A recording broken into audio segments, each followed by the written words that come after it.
Hi, everybody. Welcome back to Defy Aging, and we are in week 11. I'm Coach Allison to review your workouts for the week, and I hope everyone enjoyed Mobility Week last week and feels like they are kind of refreshed and ready to get going with the higher intensity things again this week. So we have an in your own space routine. So we're not rotating around this week. We're going to time it for 24 minutes, and you just get as far as you get. And the way the workout is structured is it is all supersets. And as a quick reminder, or if you're new with us, a superset is 2 exercises done back to back. And they're usually related in some fashion. Either they're opposing muscle groups or they're the same muscle groups. You're hitting the same thing twice. There's usually a little bit of structure to that. Don't worry about that. That's where I come in and take care of that programming for you.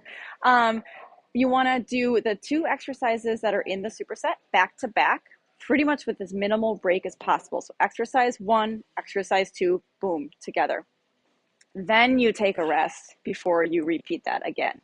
So you do want to keep the 2 exercises close together. So that's how supersets are going to work. And there's going to be 4 supersets. So it's going to be an A, a B, a C, and a D. You're going to run through each superset 2 times. So 2 sets of each. And let's see, they're not timed. Everything is for reps, and the reps are slightly different for each exercise. So you will have to be referring to the board quite often to see what the rep range is for each individual exercise.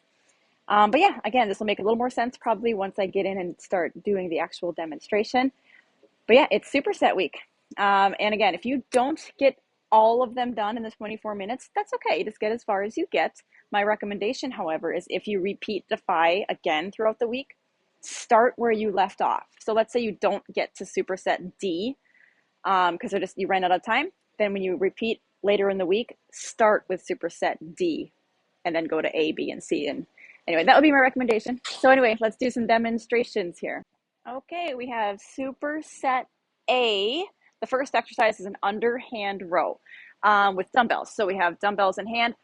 We're going to turn, this is underhand with the palms facing forward. What I want to make clear is that you don't have to have a perfectly straightforward grip. Because when I do that, you see how it's kind of squeezing my elbows in, and that's not super comfortable. So I'm going to just turn them a little, and that's much more comfortable for me. It is still an underhand grip because we're still not doing this. So just keep that in mind. You can have a little bit of an angle, whatever is comfortable for your your arms. Everyone's anatomy is just a little bit different. But anyways, the row and position with weights, we come into that hinge, very similar to like a deadlift, right? You remember our deadlifts, they look like this with that hinge. So the body position, you're about at a 45 degrees. Pop those hips back. What we want to make sure we're not doing is just leaning down like this. Please don't do this. So we actually do a hip retraction, just like in our mobility week last week, to get those hips in the right spot. And from there, we pull up. That's a row. Underhand grip, back row. So make sure we're not shrugging the shoulders, so none of that. Pull the weights up kind of in the direction of like your lower rib cage or even towards your hip bone. So if they're coming up to like the chest or the armpits, that's too high. So we got to bring them back here. And there we go. Full extension down. So let your arms hang all the way down. Don't have any body movement like this. So there's no up and down with your torso. You lock the torso in and we row. Okay? That's the first one. And the second exercise, I better double check really quick, so I'm going to pause this. It's something with biceps. I want to make sure I'm doing the right one. Yes, it is just bicep curls. I don't know if I had to check that. Couldn't remember if I planned anything kind of unique for the curls, but we are doing standard, old-fashioned bicep curls, nothing fancy. So many of you know, if you've been with us for a while, I always recommend this type of curl where you have the palms in at the bottom and then you kind of do the rotation on the way up.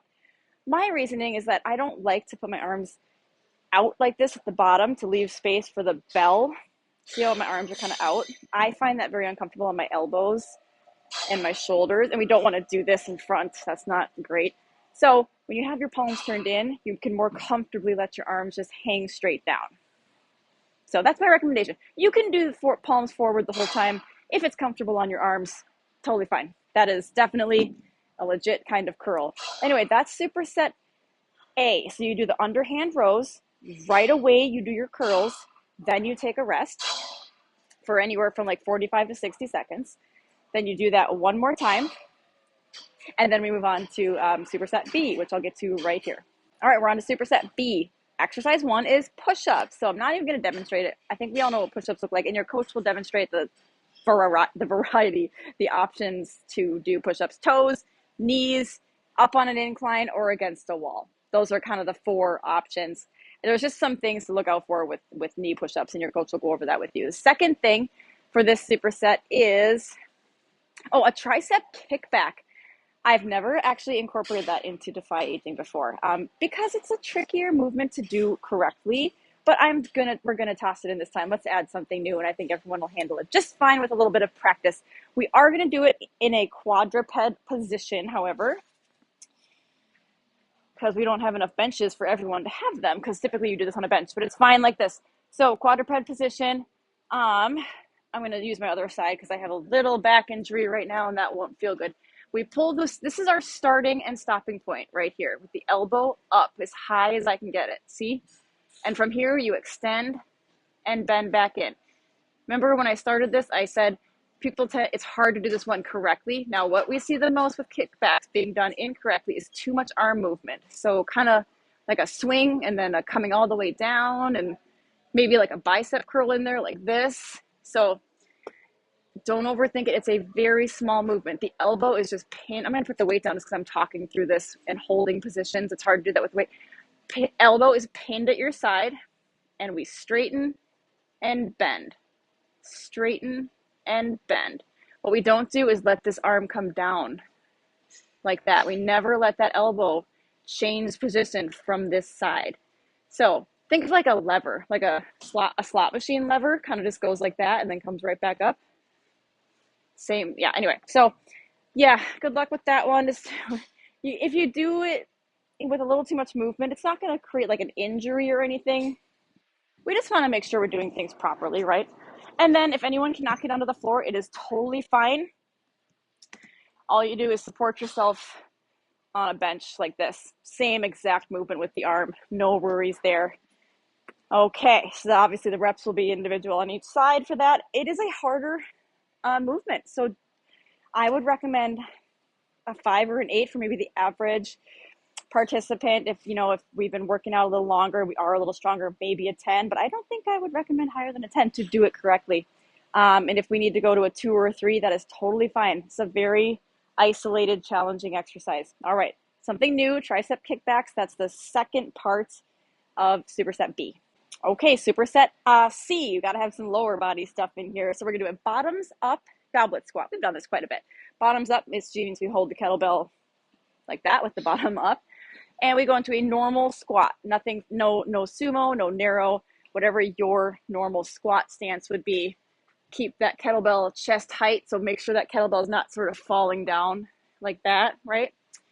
And that is that one. I think there should be enough kettlebells to go around because everyone's going to be using different weights. It is a 15 rep count, so it's on the higher side of reps. But if there's not enough kettlebells for everyone to have the weights they want, you can do this with a dumbbell too. It's totally fine. It'll be a more traditional dumbbell goblet squat, and that's fine. The bottom up kettlebell just offers a slightly different kind of muscle engagement, so it's okay. And the second one, okay, got a phone call, so that cut out. Sorry about that. The second one we're gonna do, I had jump squats in there. That's right. It's actually jumping jacks. So we go from the squats, put your weight down, and standard jumping jacks. Yes, I know we have them in our warm up, and that's okay. We can have some of the same movements in the workout as we do in the warm up. And of course, an option for an alternative without the jump is a step jack. So full step right, full step left, arms do a full swing with each one. So that's superset C, some squats and some jumping jacks. All right, in superset D, a little bit more leg stuff. We have an alternating reverse lunge. We did this, I think, 2 or 3 weeks ago, but we did not alternate. We kept lunging on the same side. So we're gonna do the alternating now. So I'm gonna take a big step back, kind of roll up to that back toe. See how I'm not putting my heel down? Yes, it is a lot of balance.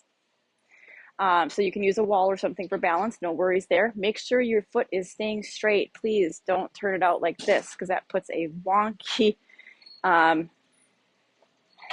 it's not aligned with your knee and your ankle and your hip. So don't want that foot turned out to the side. Turn it straight. Once you have that, bend both knees as low as you're able. Feet back together. Then you switch sides. down and up as low as you're able, back together. What we're not doing is folding forward at the hip like this and just stepping back. So both knees do bend.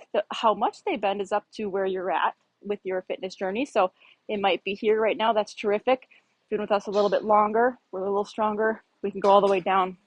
So we alternate legs right and left. Okay. And what was the second one? I better double check my notes for the second exercise. Oh, I do remember. Never mind. Plank. We're going to get some core in here. It's going to be a plank with a side step. Now, we've done planks with side toe taps. This is slightly different. So our feet are actually going to take a full step side to side. So you're in an elbow plank, traditional there, and we're going to go all the way to my left. Now I'm stepping all the way over back to my right. So see how it's slightly different than our traditional, like our standard toe tap. So this would be the toe taps, but this is the full side steps. So your body actually changes the trajectory or the angle, the body position. You cannot do that one on knees, unfortunately. So a knee plank is not an option for a modification. It just doesn't work with that step. So if we are not on the floor for our planks, we're going to go on an incline, and you can do the exact same thing on an incline. Take those side steps, okay? A little bit different variation there for our plank. But yeah, so we have the reverse lunges with the plank side steps. Okay, team builder. We're gonna partner up and do an I go, you go, jump squat. So we've done that before with jump squats and jumping jacks and medicine ball slams and all sorts of ways. But this week, yeah, jump squat. Your coach can be a partner with someone if we have an odd number, or there can be a group of 3. That works fine too. All right, so you'll be face to face. So you would be my partner, and we're face to face. I'm gonna go first. I'm gonna do 1 jump squat. You're gonna do 1. You just mirror each other. Now I'm gonna do, well, not at the same time, so maybe it's not exactly a mirror, but you get it. Now I'm gonna do 2. 1, 2. Now you're gonna do 2, and then I'm gonna do 3. You're gonna do 3. You get it. So we're gonna do that for 60 seconds and see how high of reps we can get to. Your coach will review the jump squats with you and everything. We've done them many times if you've been with us for a while. And we can also take out the jump and do a fast squat. So if jumps are not something that is good for your knees or anything, don't worry, we've got you covered. So that is our team builder. We'll see how high we get on reps. You're gonna feel those thighs burning. All right, that's week 11. Hope you enjoy this workout. Kind of getting away from the rotations for a week, kind of hitting total body. Should be enjoyable. And I hope everyone feels nice and loose and refreshed after last week's mobility week. So I'll be back next week for week 12.